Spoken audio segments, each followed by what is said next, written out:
So this is an open format conversation. We don't have any structure, anything like that. So I think honestly, I'm just gonna open up the floor to anyone who has any thoughts. I think we'll just go with let's just raise hands and I'll call on people. So if you got something to say, any thoughts you want to share with the group on ODS, on current events, on anything going on that you're recognizing, anything you're seeing, anything you've read about that you'd want to share, just hit the react button and go to your reactions and raise a hand, if you will. And yeah, I'll call on you and then we'll get a nice. Oh yeah, we could definitely stick with the topic for today, for today's discussion. That's actually a good way to open this up. So anyone have any topics that they're interested that you think we should discuss? No, I'm sorry. I mean, could we stick to the topic that was already set? Oh, my bad. Sorry. Yeah, let's stick to the topic. We mentioned the two tweets or posts about how the colony is being disintegrated between state logic and militia logic. So that was the theme for today's discussion. And just to refresh everyone, let me go back in the notes about the two tweets. So, first off, anyone want to recap any initial thoughts when you guys first read those two tweets? Were there any thoughts that came to anyone's mind? Just no need to raise any hands. Anyone want to chime in?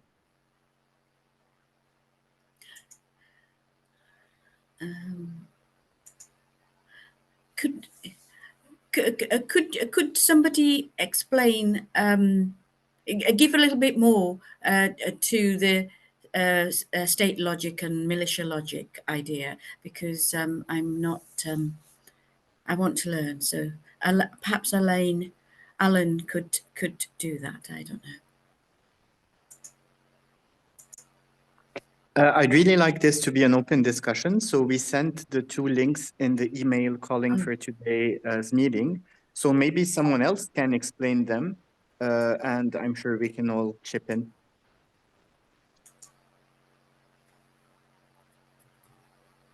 I'm also gonna leave in the chat right now. I'm just gonna post the two tweets right here in the chat for the call, because I know going back in emails can be quite something for everybody. So there's the first one. It's talking about the fact that, and I'll just read it.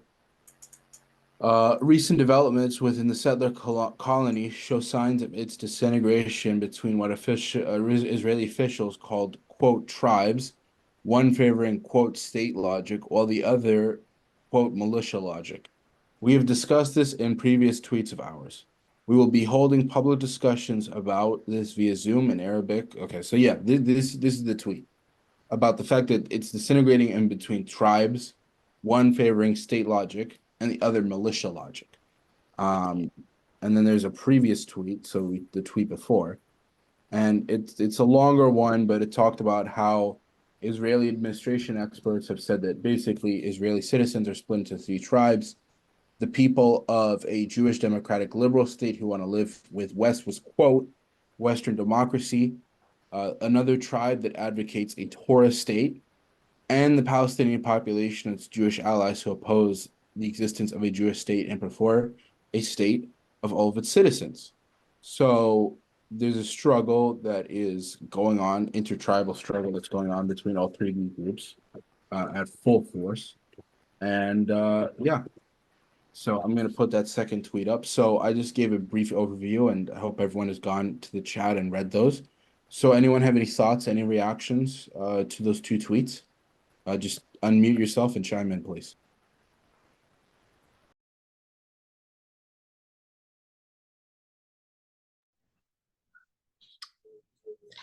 Well, if nobody else is going to say anything, I think the biggest problem in organizing struggles for a better world is what I usually call nationalism, which I guess is pretty much what the terms are talking about, which means identifying yourself with your country, your religion, your race, your ethnicity, whatever it is.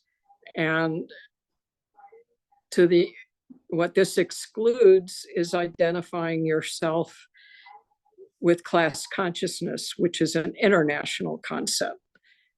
Because to sound like the Marxist that I am, all over the world, the capitalists, the wealthy, the elite are running the world, and they are glad to unite with each other when it's in their interests. And sometimes they fight each other to the death, using us as their cannon fodder.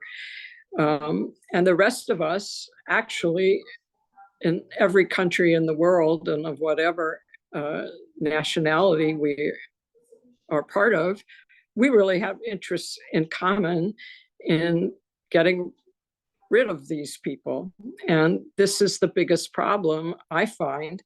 One big example is going on in the United States right now, where so many people of color are excited because a person of color and a woman is running for president, when she could not be more closely tied to all the billionaires that run the United States, both in terms of those with lots of money and those who have political power, like her sister is part of the Council on Foreign Relations, the most influential capitalist policy group in the country.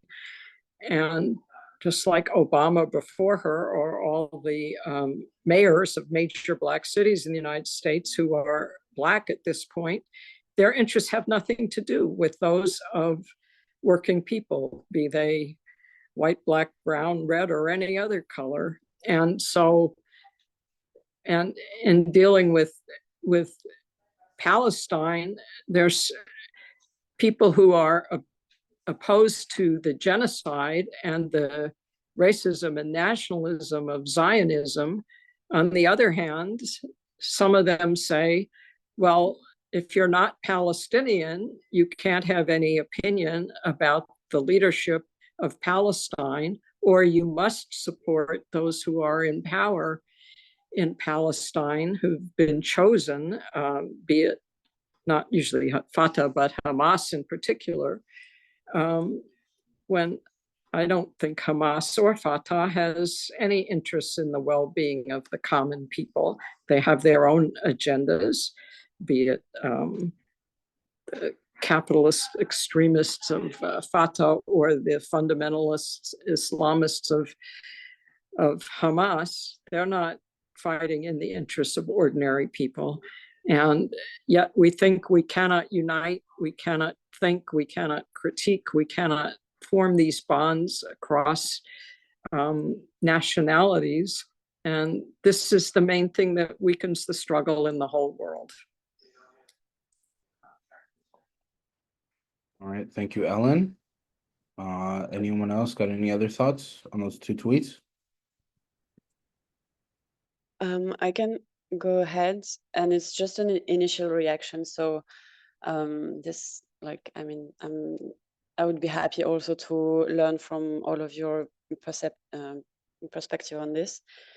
For me, when I read this, I feel like there is, on the one hand, a positive aspect that we reach a point where it shows the weaknesses of the Zionist project, because we see signs of contradiction within.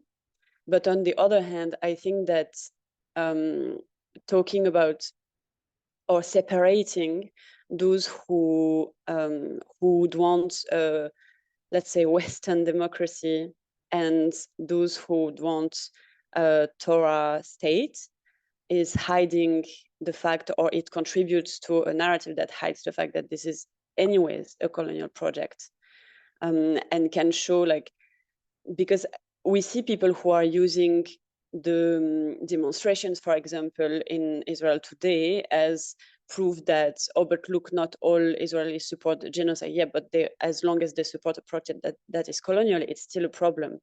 So you might not be for like an extremist movement, but this project would lead to that anyways, because it's in its essence to be a colonial project, and so it will not stop until I don't know what it will not stop. So that's my perspective on this. I think it's interesting to see this split within the society, but it's hiding a bigger truth as well. So we have to be careful in terms of narrative and also countering the narrative that overlook like that there is a part of the Israeli society that wants a democracy. Yeah, so that's it on my side. All right, thank you, Juliet. Anyone else got any other thoughts?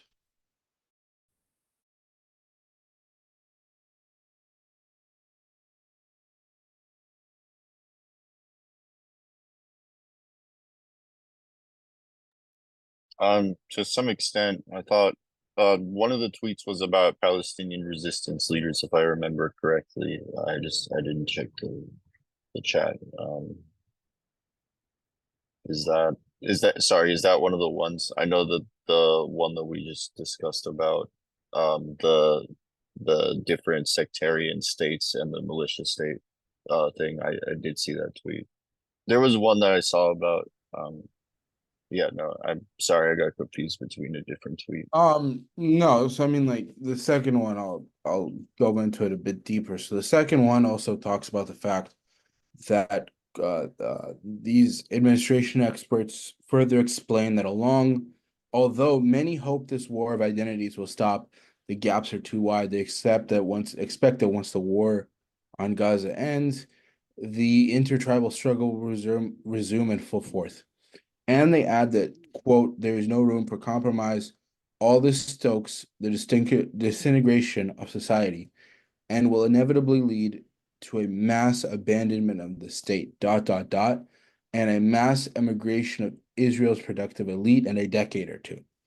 End of quote. This phenomenon explains the latest attacks on army bases and the sharp divide regarding the question of whether settlers should obey state law and refrain from raping natives. As mentioned on the ODSI's website, quote, identity is by definition what makes us different from others.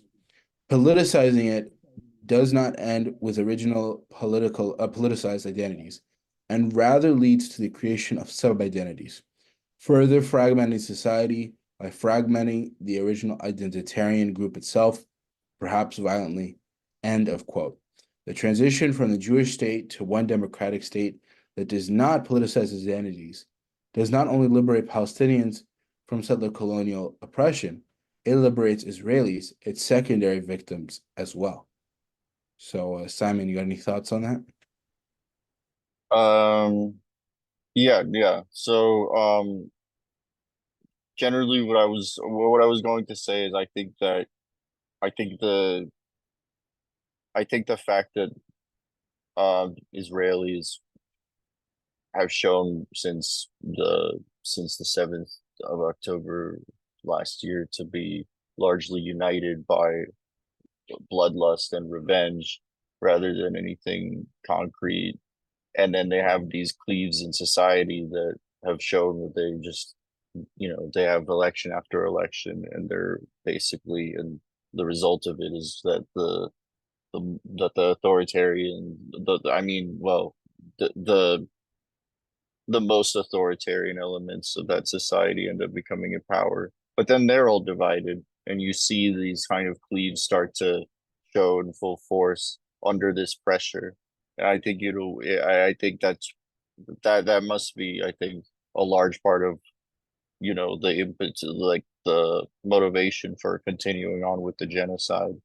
And because otherwise how is this going to hold together, once there has to be blame, to be pointed fingers at, and the people responsible for, within the Israeli society are going to, that we most heavily blamed are the ones in power now.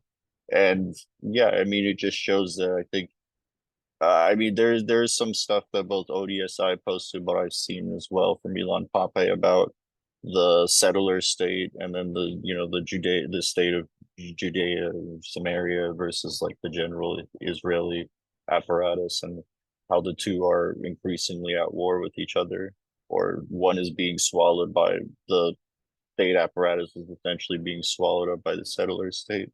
So I think this kind of addresses a lot of that. I think it's definitely it shows a lot of what we say at ODSI regarding the way that politicizing identity just ultimately just leads to further fracturing of more and more cleaved identities that in and of themselves are still operating in a fashion under a framework that is identitarian and therefore violent just intrinsically. Alrighty. Anyone else got any other thoughts?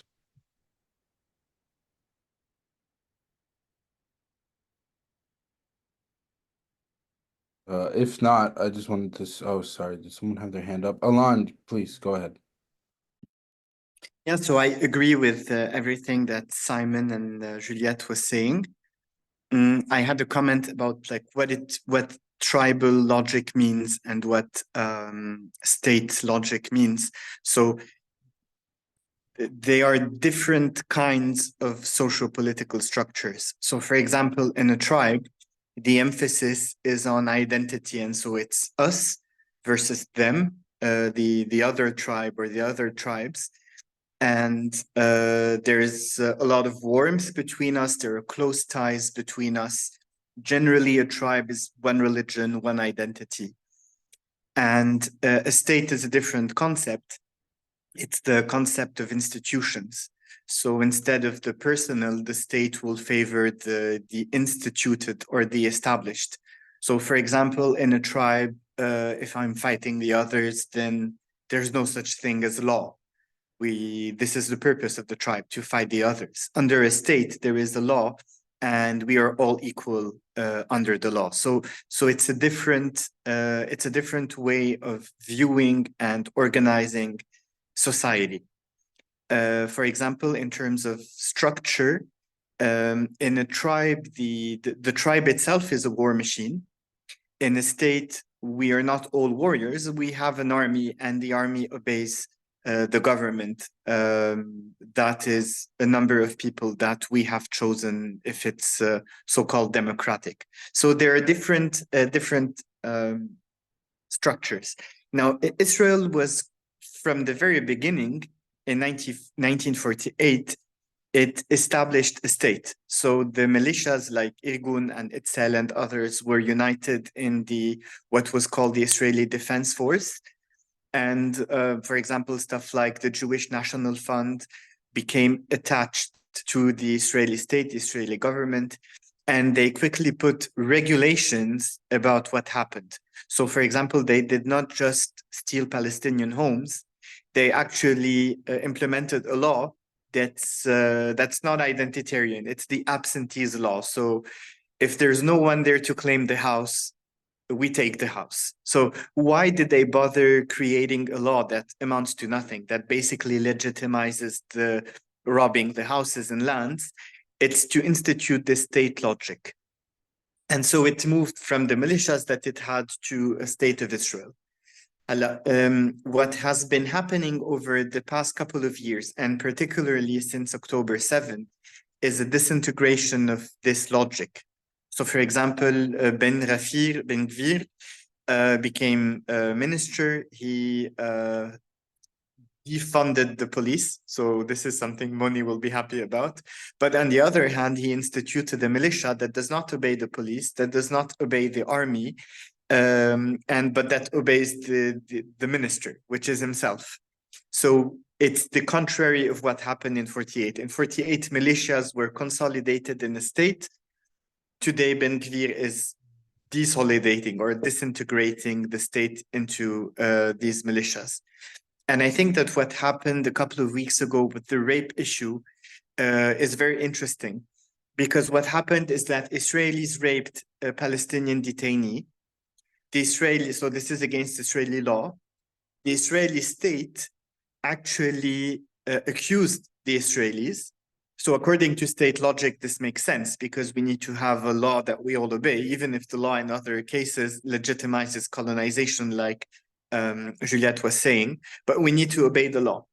On the other hand, in the tribal logic of Smotrich and Ben Gvir, this is completely unacceptable because we have a Jew forbidding another Jew from hurting a Palestinian.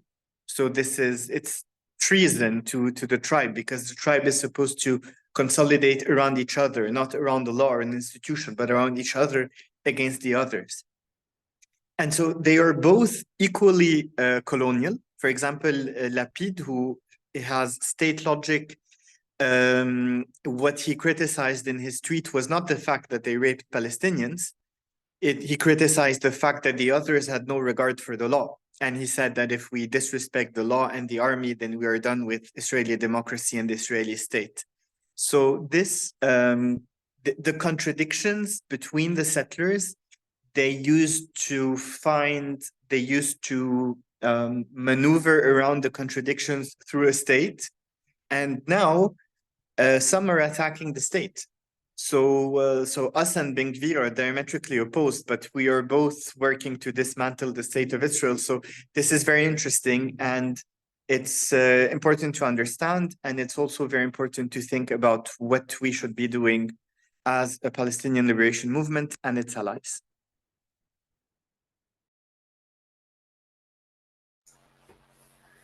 Thank you for that, Alain. That's helped me to really understand more. As I say, there'll be people in this meeting who will have a better understanding of the complexity, well, the intricacies of the finer points of different aspects of understanding Israeli state and Israeli society and how it's changing and how you've explained it. And now that I've got the tweet in front of me, this notion of the tribes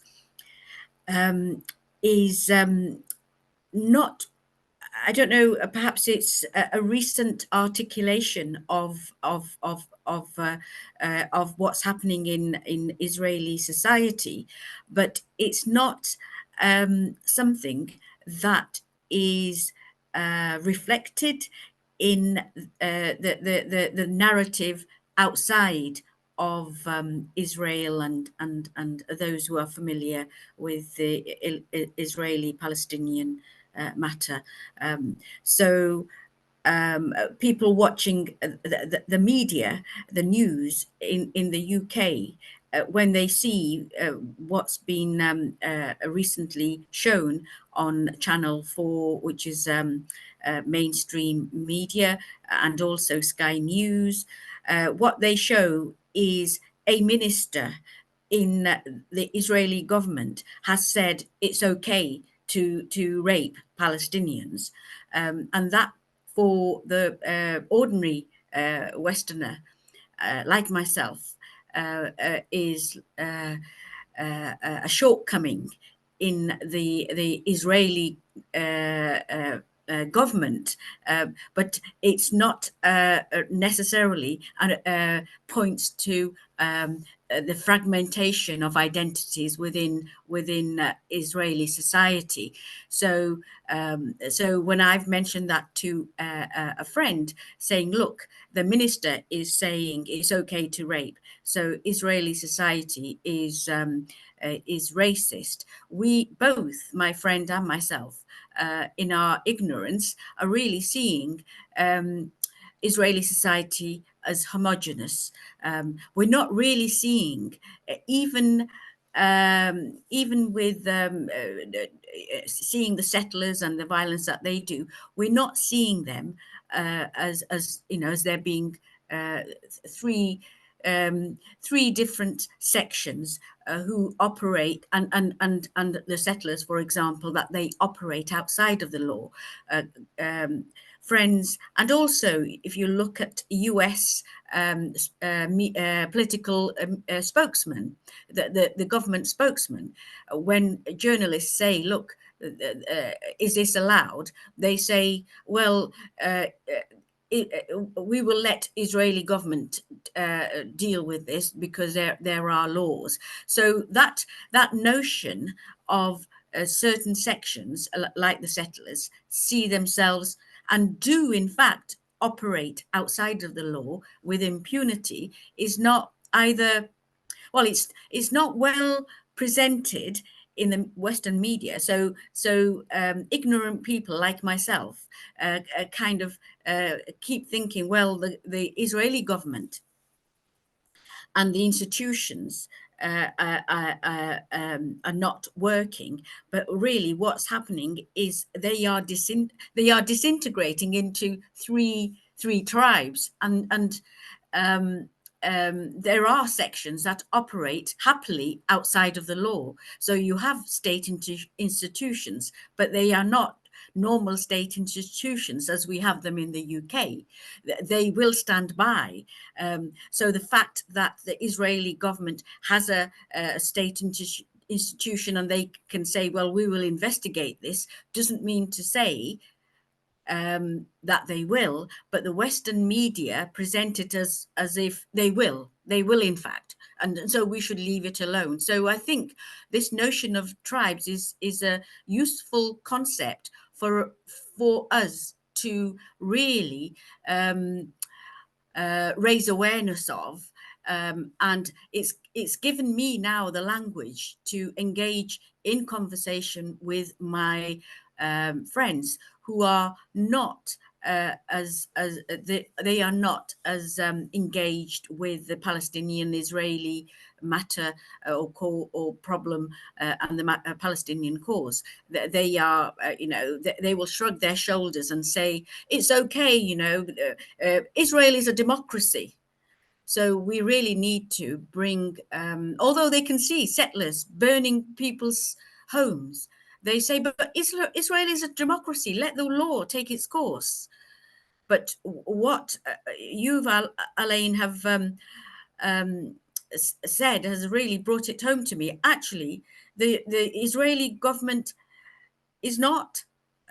It's either they're impotent or they are not exercising the powers that the institutions have deliberately or what, for whatever reason, or there's an inability to exercise that.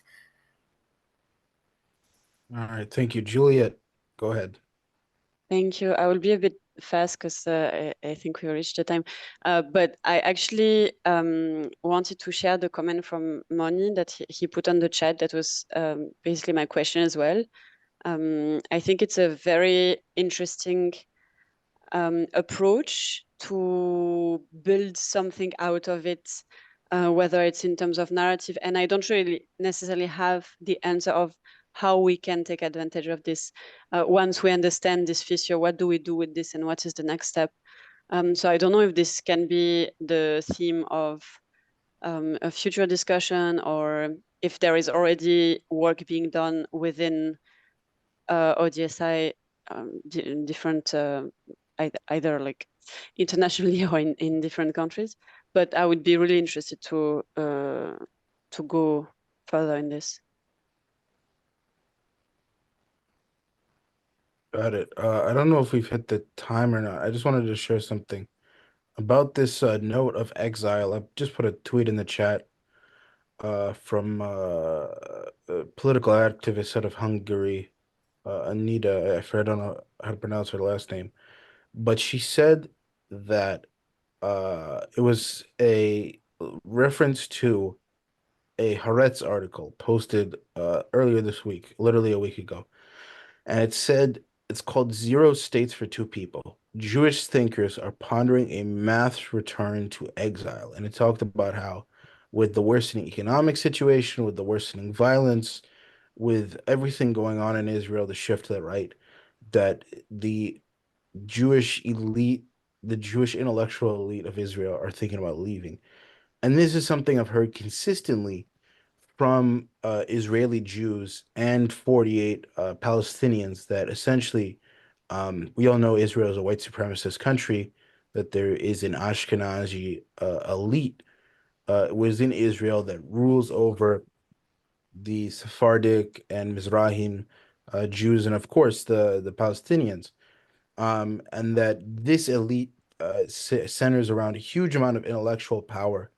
And this is a key fundamental notion of Israel, that the Ashkenazi do the desk jobs, that they do um, intellectual work, and that the dirty work is left for other groups. This was a hallmark of Ben Gurion's design for the country, of this white supremacist structure within Judaism that reflects the white supremacist aspects of Zionism. And she said in this tweet that she said that a couple months ago, I said that the Israeli intellectual elite would abandon the increasingly isolated colony as demise. It seemed they're preparing their ideological groundwork for it and frame it as, quote, exile, in reference to the, of course, many different periods of exile experienced by the Jewish people over the years.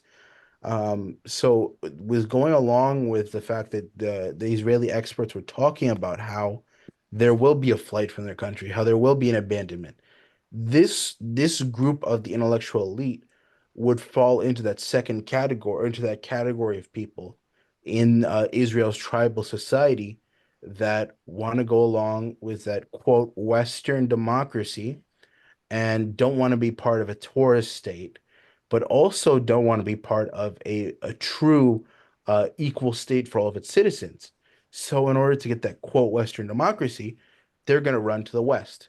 Um, so, I think this is an interesting reflection. And by the way, we've already been seeing this exile going on. So, yeah, I just wanted to share that with you guys. And I think it's a very interesting aspect that reflects on the horrific racial segregation was in Israel, the societal tiering, which reflects the tribal nation of the state, how it's falling apart on those lines. So, yeah, I just want to share that. Raul, go ahead. Yes, I would like to say that despite all these differences among Israelis that we've been seeing, or these different sects that they have been breaking into, the large majority of them agree on the premise of the existence of a Jewish state in Palestine. And the only way they can sustain their Jewish state in Palestine is at the expense of the Palestinian people. Because if you want to have a Jewish state, you need a Jewish demographic majority. And the only way you can do it is by killing the population or ethnically cleanse them from the land. And that's the premise of the Zionist state and of Israeli society.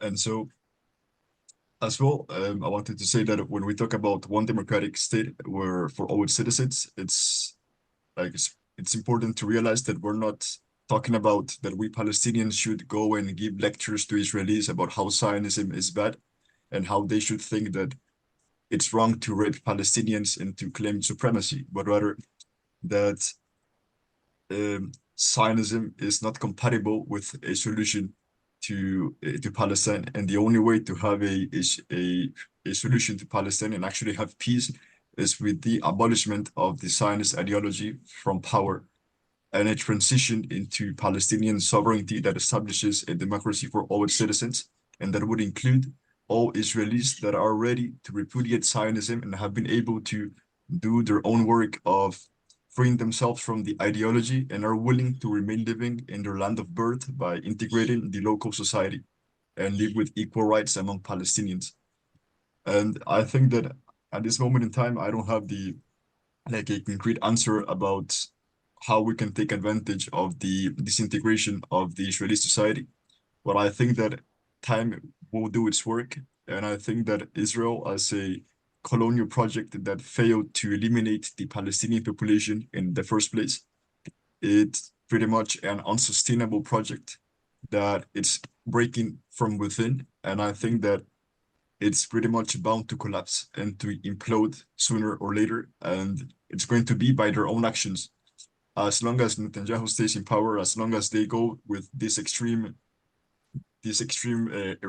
rhetoric that it has been mentioned as well about the like having the IDF and militias that go against the things that the IDF has done, and all this turmoil that is happening within the state that is also collapsing the economy. And we're seeing how they're living. They're leaving the country because they have two nationalities, so they prefer just to leave and pursue their life elsewhere rather than staying in the land. I think that all of this is going to just continue and continue until the state will eventually implode. And that's when we Palestinians have to be there and be ready for the alternative, which is what we're trying to advocate for at this moment.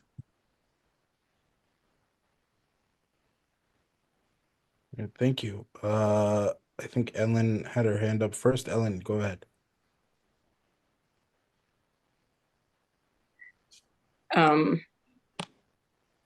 Yeah, I think there's a lot of truth in what was just said. I mean, the Zionist project from the very beginning, starting with Herzl, the stipulation was that all Palestinians would have to be removed. I mean, even though they said a land without people for a people without land, they knew there were 400,000 Palestinians living there, even at the beginning, and they had to go. And that's been, you know, what Herzl said, what Ben Gurion said, and what every Israeli leader has said ever since. And I think they're taking advantage of this war with Gaza, and in both Gaza and the West Bank, they're really trying to make this come true, to either kill all the Palestinians or force them to leave. And to have any illusions that the settlers are somehow outside of the law is, you know, silly. The IDF is standing there and protecting them, if not participating in what they're doing every step of the way. And, you know, I think what was said about the internals of Israeli society is correct too. I mean, economically, Israel is run by, almost all the wealth is in the hands of 11 large family-run conglomerates. And the degree of inequality is just about the same as it is in the United States, the highest in the world. And racism, you know, Ashkenazis above Sephardics, above Mizrahis, above Palestinians, above workers from other Asia and South and Africa, is the same kind of construct that we have over here. I think the thing that really has to be considered that we haven't talked about is the fact that Israel is so highly dependent and can exist because of the massive amount of United States aid. And even though I think those in power in the United States would prefer that Israel wasn't acting in such a horrific manner, the reason they don't do anything about it in terms of actually withholding arms or money is because Israel is so vitally important to the United States in the contest with Russia and China and Iran. I mean, Israel is our only militarized, reliable political ally in that part of the world, since we lost the Shah got overthrown in Iran, and even Saudi Arabia is waffling between China and the United States. And if the United States were to lose Israel, then the whole Middle East control of trade routes through the Suez Canal and the Persian Gulf, of resources for fossil fuels, of, you know, control over that whole part of the world would be lost for the United States and the West. And this is the real underlying crucial factor in what's going on in the world right now that I don't think we can totally leave out of the equation.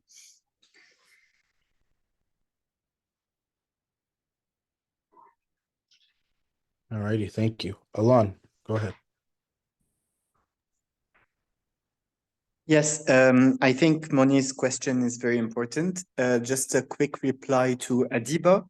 Adiba, you were kind of asking, like, why is the Israeli state allowing this to happen? Is it incapable of stopping it? Is it deliberately causing this? So I think it's important to note the difference between the state and the government. So the state is the institution, the institutions, the army, the Knesset, the laws, the whatever.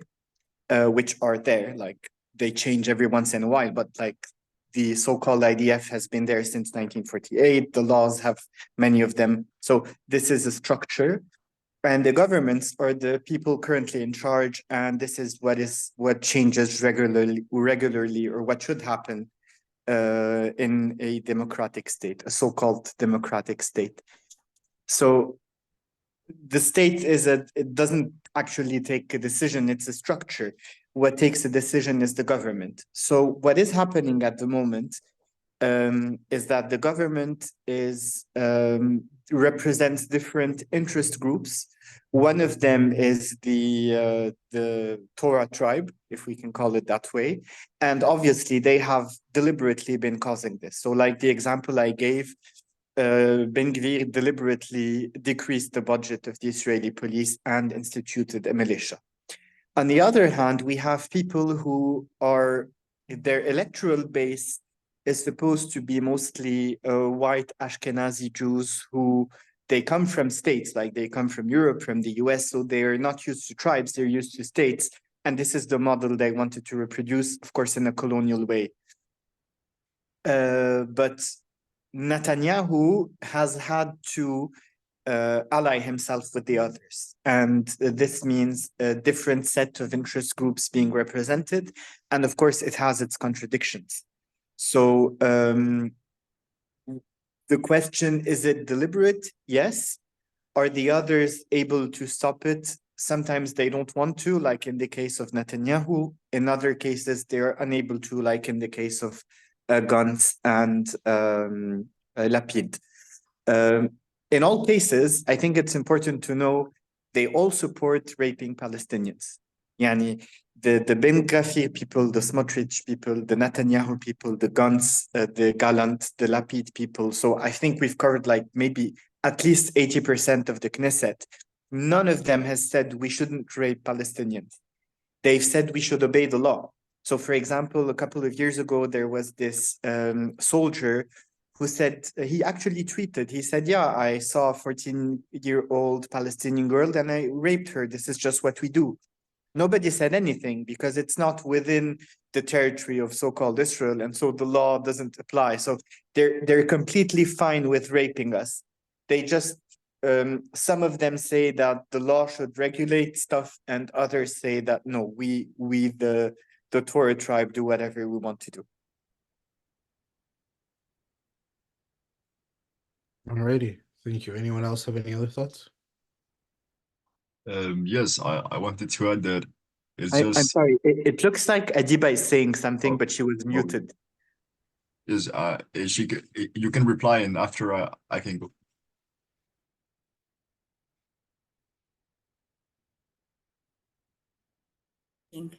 Am I allowed to? Okay, sorry, Raoul, I'll just reply. Thank you, Elaine, very much for that, because I have found that very useful.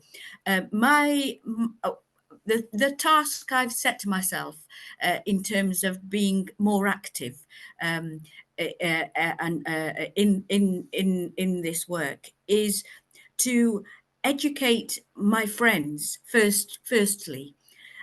Because it's what you've just explained to me is eye-opening for me. And for my friends, ordinary British friends and colleagues, they simply do not understand. And I think, Elaine, in a earlier discussion, sometime I think last year or whenever it was, we said if change is going to happen, it's going to come through pressure from outside Israel. And part of that pressure is really getting people to understand more than what's presented in the media. Now, I watch alternative media, but still what you've explained to me is really eye-opening. And thank you for that. That's all I wanted to say.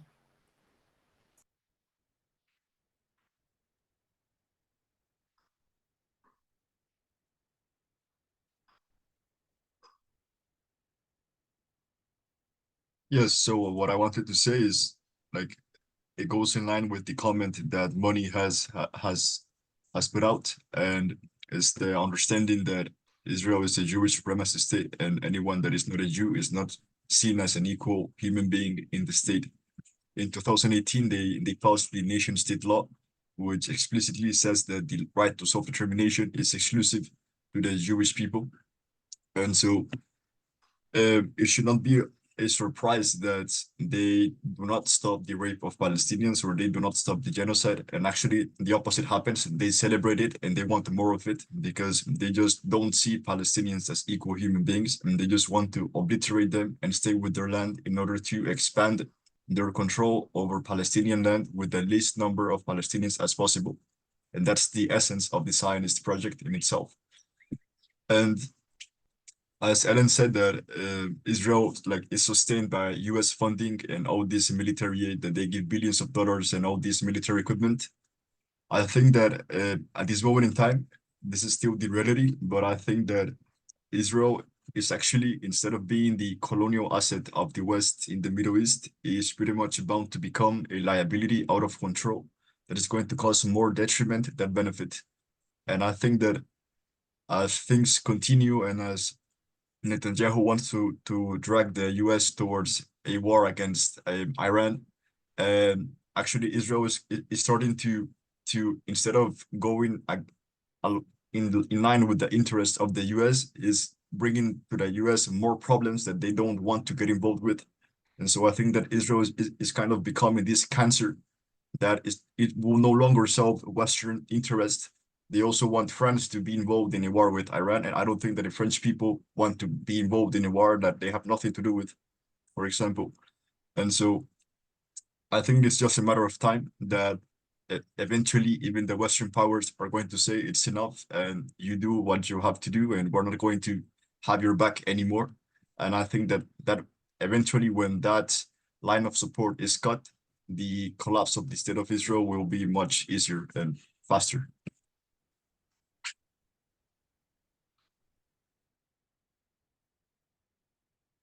I just want to note that, sorry, Alon, you got your hand raised. Go ahead. I wanted to move to Moni's question, so maybe you can go ahead first. On that note of Israel becoming a nuisance and a pain, if you look at how colonial societies degrade over time, how there's not only a colonial boomerang, but being in a position of supremacy for so long, brings out a real dumb. It dumbs down people. If you ever watch the movie Idiocracy, how people got dumber over time, Israelis have gotten dumber over time. I'm not saying that they've gotten more compassionate, more humane, or even worse or more violent. It's been a violent genocidal society from the start. But when you look at Ben Gurion in 1948 during the Nakba, there were standing orders to ethnically cleanse Nazareth, and he intervened to prevent that order because he felt that if the world saw persecution of Christians by Israel, in such a known Christian town for the birthplace of our Lord and Savior Jesus Christ, that would bring about negative reactions towards Israel, and the world might be prompted to intervene and is slow down or even stop the Nakba as a whole. Fast forward to today, and I'm watching videos from Bethlehem of Smotrich openly declaring that there will be new settlements built in Bethlehem, surrounding Bethlehem, that people are going to be kicked off of their land because this is Israeli land and the Palestinian Authority can't do anything to stop him. When you look at that full 180 from being so worried about Christian blowback to now today, going on the full attack on a holy Christian city, it's just shocking to see how people, the colonial boomerang in that sense. At the same time, it must be noted that, of course, now Israel has much wider Christian support than it did in 1948, and obviously Christian Zionism. But still, the fact that this is being done openly in 2024 in front of the whole Christian world and all Christian governments around the world, it goes to show that this is what happens when you have this type of society. He's someone that lies in the Torah society camp of things, this is what happens. And Delan, go ahead. Thanks also for your comment. So in terms of like what Moni called ways to attack, I like the word creative. So maybe one of you can come up with something creative. I'm not really creative. I'll mention like non-creative basic things we can do. I think there are two kinds of actions that can be taken. One of them is like what to do right now. And the other is what to build for the medium and long term. The second is less fun, but it's more important. In terms of what can be done now, so first of all, I think it's important to understand that most people, like we don't really, very few people change their opinions based on logic. I mean, I'm sure you've seen this in your discussions, even in personal discussions.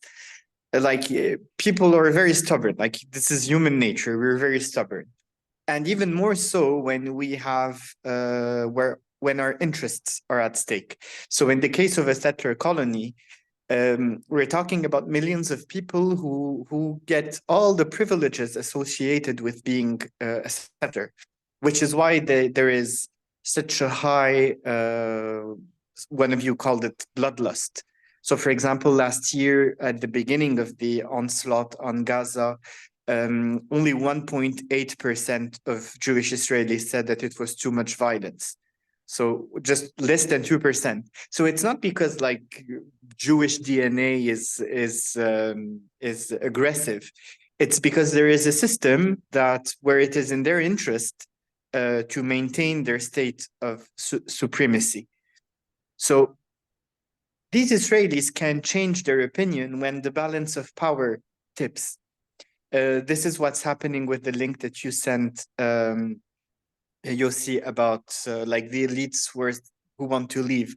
These elites didn't want to leave before, and they're not leaving because, you know, someone told them, hey, you know, colonialism is not very nice. You should go back to where you came from. It's because the balance of power has tipped and they no longer feel it's in their interest to remain because of the violence, the economic problems, etc. So, of course, this is something the Palestinian liberation movement should keep doing: the armed resistance, the boycott efforts, the efforts to isolate Israel internationally. Everything that can hurt the settler colony as a system is something that will tip the balance of power and make them take different decisions. But many Israelis will not leave. Even among those who will no longer be convinced that Israel is such a great idea, because they can't. And these people who will start questioning the system but cannot leave are people that we need to reach out to. We need to be very careful because at the same time, we don't want to normalize. They're still settlers, but some kind of discourse must be addressed to them. So this said, the direct actions that we can take, for example, are opinion articles directed to Israelis. For example, two comrades have written an article called "Can Palestinians and Israelis Live Together in a Single Democratic State?" that addresses fears that Jewish Israelis might have that in a democratic Palestinian state, the Palestinians would do to us what we have done unto them. So it tackles this. It's a very interesting article. I hope it will be published soon. Another thing we're doing is we have a Hebrew page. So we reach tens of thousands of Israelis, of Jewish Israelis per month. And we talk about, so for example, at the moment, these two posts are being translated into Hebrew by an Israeli supporter. So this is something that we will, that we are working on. And when an Israeli signs up, someone contacts them and we work to build something organized in 48 Palestine. This is the short term. Of course, if you can think of something more creative, I'd be happy to hear about it. On the longer term, anything that we do to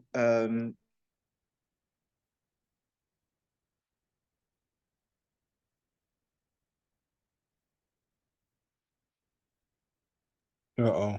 Did we just lose Alon? Yeah, it seems that his electricity cut. Yep.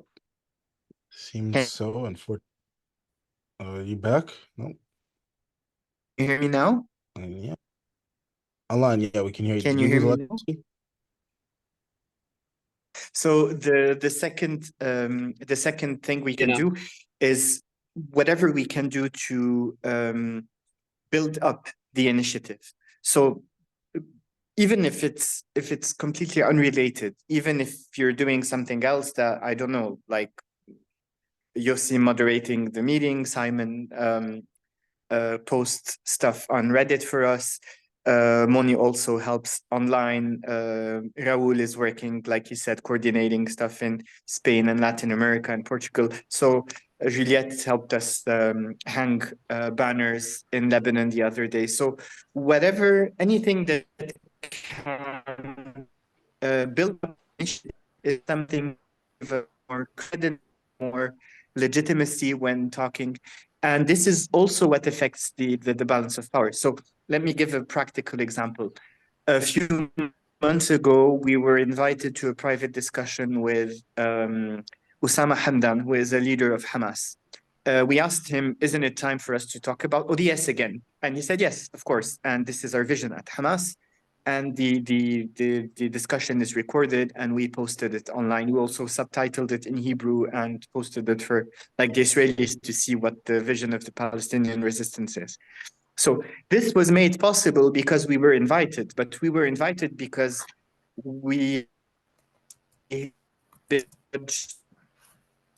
enough to be invited.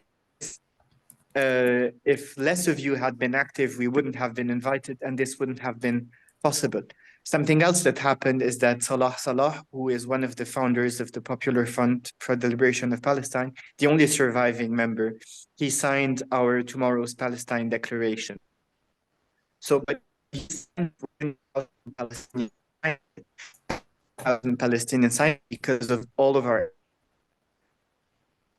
The fact that he signed it also helps us address other Palestinians who, you know, wonder who these new people are.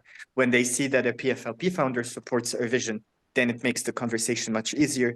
And this in turn allows us to spread the vision and to reach more people and organize. So whatever you can do for the initiative and for the vision in whatever way that you are comfortable with, is something that helps give us the capacity and the organization to do more in the near future and the longer future, further future.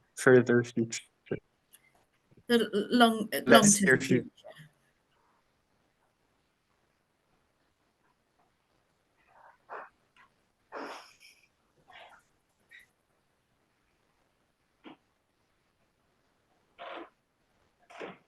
Eva's, you got your hand up? Yes, yes. I was going to just respond to Elaine's ask. He's saying, do what you can.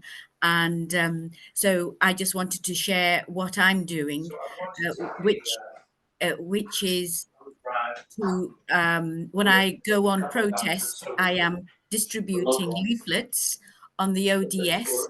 And I wanted to just share something on that in distributing those leaflets, I have come across Jewish groups for Palestine. There's a Jewish group for Palestine. Then there was the Committee Against Demolitions representatives. I happened to give out leaflets to, and they said, yes, we are for the ODS. Now, especially people who are especially people who are for the ODS in the UK. I think perhaps we should be, perhaps in time, we set up a British or UK ODS branch and we coordinate actions such as hosting events and raising the broader awareness of what Zionism is, what the Israeli society today is, because when I'm talking to my friends and colleagues, they simply do not have the same understanding that we've been discussing here today. They have a rosy picture of Israel being a democracy and the Palestinians being aggressors. So that is the very strong idea that people have, ordinary people have. And so in my humble way, what I want to do and I'm trying to do is educate everyone that I can. So on protests, I hand out leaflets and I talk to people. And as I said, if those groups, and they've said to me, "Oh yes, we are for ODS. We believe in the ODS," then we should be joining forces with Jewish Voices for Palestine and other groups to organize joint events. And what I'm doing in my humble way with friends and colleagues is handing out books. Ilan Pape is one book I've handed out, and I am making it my mission to change people through educating, and these are friends who are very, highly intelligent people. So my close friends, but they hold such a rosy picture, even in this period that we're in, when Gaza is being obliterated. They still have a rosy picture of Israel, and we've got to protect Israel. We've got to give those bombs, because they will be annihilated by who? The Palestinians, but that's what they believe. So I'll shut up now.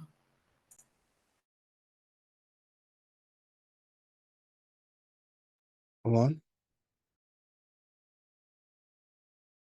No, my hand was still raised from before. All right. I think we've been going for about an hour and a half. I think I don't know, Alon, should we wrap this up, or does anyone have anything else to say? I just want to end up by saying that a lot of people have this fear that there is no more Israel, the Jews are going to be once again persecuted, or the Palestinians are going to go out and genocide the Jews. And actually, that's not what the Palestinian narrative says, not even what the Palestinian resistance says. And how the Palestinian resistance has treated the Israeli hostages reflects how they do not have any genocidal intention against Israeli society. And so I think that it's quite the opposite. The Israeli ministers, they say that they want to genocide the Palestinians, and they are actually genociding the Palestinians and raping and having beheaded babies and all that stuff. However, I think that it's important to people to start accepting and normalizing that the only way for there to be peace is by having Palestinian sovereignty, and to normalize Palestinian sovereignty upon Palestine, and to delegitimize the existence of a colonial entity on Palestine. And yes, if Israeli Jews do not like the idea of Palestinian sovereignty in Palestine, then they have to leave, and that's what has to happen. And those that were born in the land and they're willing to integrate and continue living in the land of birth, they're welcome to stay. But that's it. And you cannot expect a decolonization process to be all a rosy and all love and peace, but it's what it is.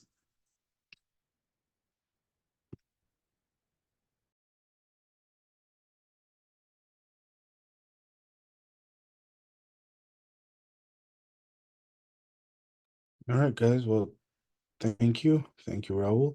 Alon, any closing thoughts? Or anyone else have any closing thoughts? Not me. Okay. Well, this has been a great, productive meeting. It was excellent to hear from everyone. It was good to get in touch with everyone, and really appreciate it. Thank you so much. Thank you. Okay. Thank you. All right. Have a nice one. Bye. Thank you, everyone. Bye.